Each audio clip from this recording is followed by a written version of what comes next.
नमस्कार दर्शक बंधु आपण को आम चैनल को स्वागत।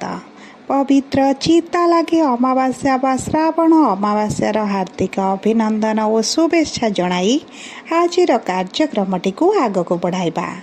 ता सहित आपणकर जदि वृष राशि होता है तेबे यही भिडियोटी को थरे मात्र शेष पर्यंत देखंतु एवं निजर व्यस्त बहुल समय मध्यरु मात्र 10 मिनिट समय आपण निज पाई दियंतु कहीं ना आमर आज कार्यक्रमटी समस्त वृष राशि व्यक्ति विशेषों पाई बहुत गुरुत्वपूर्ण रही।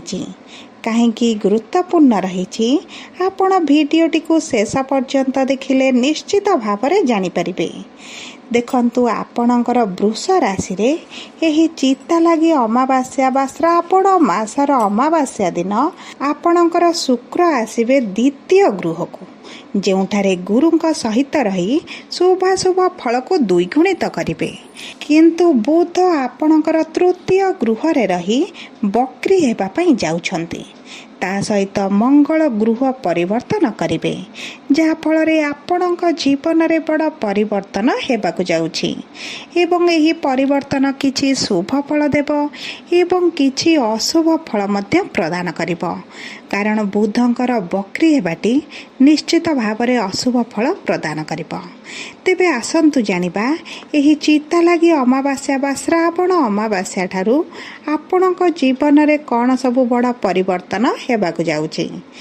किंतु भिडियोटी आरंभ करने पूर्वरु जदि आपणकर भी वृष राशि होता है एवं आपण भी ईश्वर को आंतरिक भक्ति एवं विश्वास करती तेबे भिडियोटी को लाइक करंतु। कमेंट बॉक्स रे जय जगन्नाथ जय माँ लक्ष्मी अवश्य लिखि दियंतु। ता सहित आपणक मन रे जहाँ भी प्रश्न रही जहाँ भी द्वंद्व रही आपण कमेंट बॉक्स रे लिखि जणांतु। आमे आपणक प्रश्नर उत्तर देबा पई यथा संभव प्रयास करिबु। देखंतु विलंब हेले मध्य आपणक प्रश्नर आमे निश्चित उत्तर देबु। ता सहित दर्शक बंधु आम सह जोगाजोग करबा पई वीडियोर मध्य भाग रे एक व्हाट्सएप नंबर टिए दिया जाइछि जो नंबर साहाय्य आपण आम सह जोगाजोग करी निजर नूतन कुंडली प्रस्तुत करें, कुंडली विश्लेषण कराइपारे किंबा आपणकर चाकरी व्यवसाय विवाह प्रेम संपर्क को नहीं किसी समस्या रही ताहार सहजरे समाधान करें। से आपण आम सह भिडियोर शेष पर्यंत जोड़ी होई रुहंतु एवं व्हाट्सएप नंबर माध्यम आम सह जोगाजोग करंतु। एबे आसंतु जानिबा आपणक वृष राशि रे नवग्रहंकर स्थिति किभଳି रही। देखंतु आपणकर प्रथम गृह रे शुक्र, द्वितीय गृह रे सूर्य एवं गुरु, तृतीय गृह रे बुध, चतुर्थ गृह रे मंगल एवं केतु, दशम गृह रे राहु एवं शनि एकादश गृह रे विराजमान होइछंती एवं एही 16 तारिख दिन सूर्य आसीछंती आपणकर तृतीय गृह को एवं शुक्र आसीबे आपणकर द्वितीय गृह को एही 26 तारिख दिन। 29 तारिख दिन मंगल आसुछंती आपणकर पंचम गृह को। तेणु करी एही सब गृह गुड़िक अधिक प्रभावित हेबाकु जाउछि। तेबे सर्वप्रथम आसंतु जानिबा आपणकर स्वास्थ्य किभଳି रहबा। देखंतु आपणकर स्वास्थ्य आपणक कुंडली प्रथम गृह जना पड़े एवं प्रथम गृह रे शुक्र विराजमान करिछंती।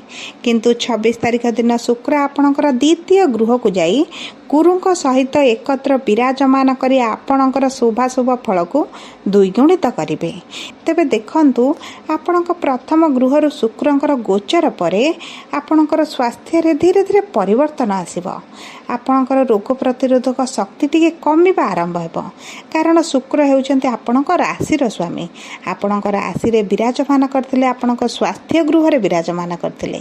तेणु करी आपणकर स्वास्थ्य रे से पळे कोनोसी समस्या आपण देखु नथिले। किंतु शुक्र आपणक प्रथम गृह त्याग करिबा क्षणी आपण देखिबे रोग प्रतिरोधक शक्ति टिके कमि जिवो। आपणको ऋतुकालीन समस्या टिके देखा दे पारे। ठंडा ज्वर खास झाड़ा एही भली छोट छोट समस्या आपण देखि पारंती।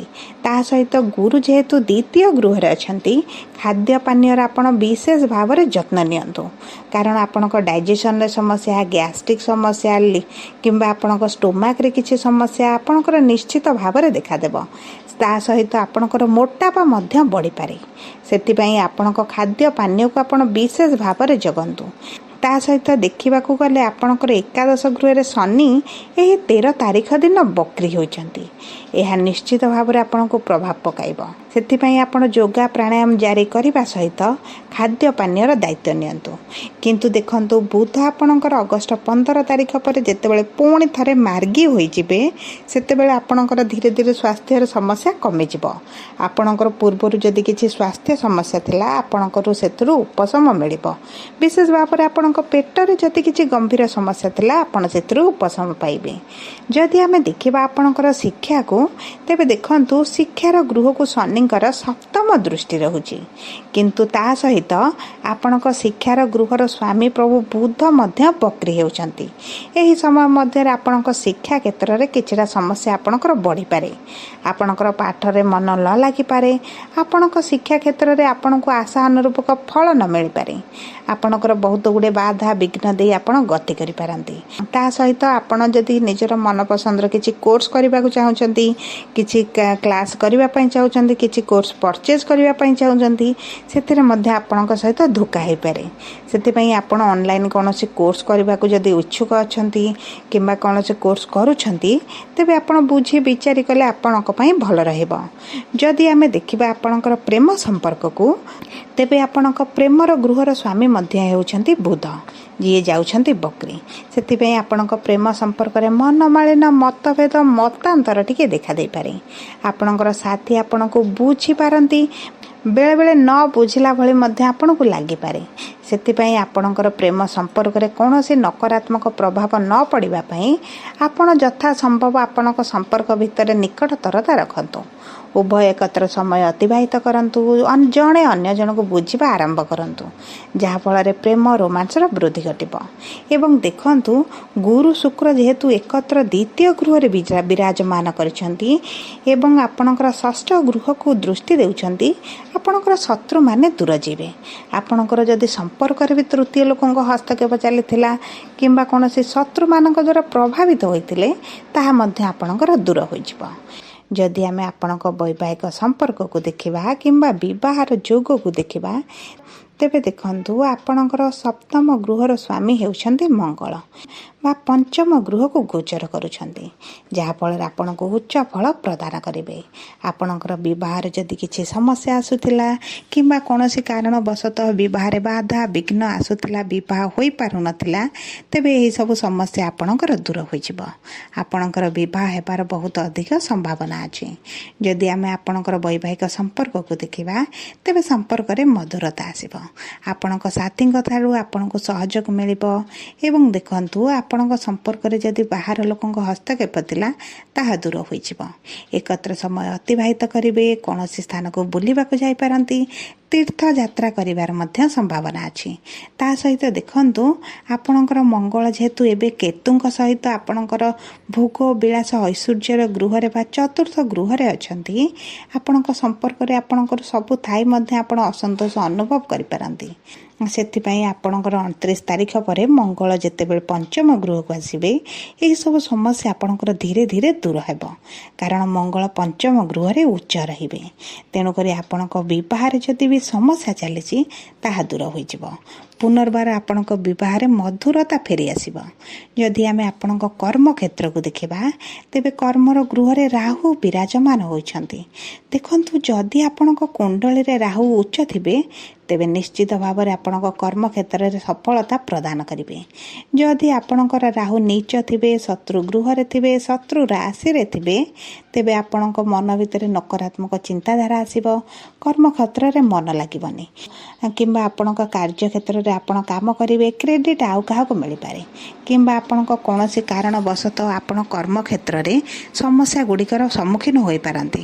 ଆପଣଙ୍କର ଶତ୍ରୁ ବୃଦ୍ଧି ହୋଇପାରେ କିମ୍ବା ଦେଖନ୍ତୁ, ଆପଣଙ୍କର ଯେକୌଣସି ସମସ୍ୟା ବଢ଼ିବା ସହିତ ଆପଣଙ୍କର ଧନ ଇନକମ୍ ମଧ୍ୟ ହାନି ହୋଇପାରେ। ତା ସହିତ ଶନିଙ୍କର ବକ୍ରି ଯେହେତୁ ହୋଇଛନ୍ତି, ଆପଣଙ୍କ ଦଶମ ଗୃହକୁ ପ୍ରଭାବିତ କରିବେ। ତେଣୁକରି ଆପଣଙ୍କ କର୍ମକ୍ଷେତ୍ରରେ ଆପଣ ବିଳମ୍ବ ଦେଖିପାରନ୍ତି। जदि आपणकर राहु उच्च थे तेबे आपण को चालाक चतुर बुद्धिमान बनाइबे। आपण बहुत खूब कम समय मध्य आपण सफलता पाइबा आरंभ करेंगे। आपण को कम परिश्रम आपण को बहुत अधिक सफलता मिलिबो। आपण निजर कार्य करिवार शैली एवं कौशल पाई मध्य प्रशंसित होई पारंती, कारण आपण को आशा ठारू अधिक शुभ फल आपण को राहु प्रदान करेंगे। सब ऊपर देखंतु जदि आपण व्यवसाय करूचंदी व्यवसाय मध्य समान परिस्थिति रहिबो। राहुंकर स्थिति आपण कुंडली रे किभଳି रही आपण जदि ताहा विश्लेषण करी आग को कार्य करती आपण को निश्चित शुभ फल प्राप्ति हेबो। जदि राहु नीच अछंती तेबे आपण को किछरा प्रतिकार करी राहुंक ठारू उच्च फल मध्य प्राप्ति करि परिबे। सेतिपय आपण को कुंडली को आपण थारे विश्लेषण करांतु। सब ऊपर जदि आमे देखिबा आपण को आर्थिक स्थिति को तेबे आर्थिक स्थिति आपणकर बहुत भल रहिबो, कारण गुरु एवं शुक्र एकत्र आपणक द्वितीय गृह रे विराजमान हेबे, जहा फल रे आपणकर अर्थ को नै जे समस्या रही ता दूर होई जिवो। आपणकर अर्थ आपण सेविंग करिबा आरंभ करिवे। किंतु आपणकर लाभर गृह रे शनि बक्री होउचंती। शनिकर स्थिति मध्य आपणक कुंडली रे बहुत अधिक गुरुत्वपूर्ण, कारण शनि गोचर अनुसार आपण को शुभ फल बा अशुभ फल प्राप्ति होइथाय। सेतिपय आपणकर शनि स्थिति को मध्य जानी तार प्रतिकार करी आपणक शनि प्रकोपर मध्य मुक्ति पाई परिबे।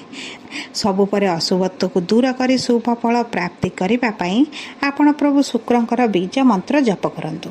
ता सहित सबुज वस्त्र परिधान करंतु एवं चेष्टा करंतु पक्षी को किछि खाद्य देबा पई, गाय को किछि सबुज चारा देबा पई एवं आपण प्रतिदिन हनुमान चालीसा पाठ करंतु। यह आपणक पई बहुत अधिक शुभ फल प्रदान करिवो। सूर्य को जल अर्पण प्रातः समय कले आपण को बहुत अधिक शुभ फल प्रदान करिवे। सबु परे जदि आपणकर वृष राशि होइताय तेबे वीडियोटी किभଳି लागला कमेंट बॉक्स रे लिखि जणांतु।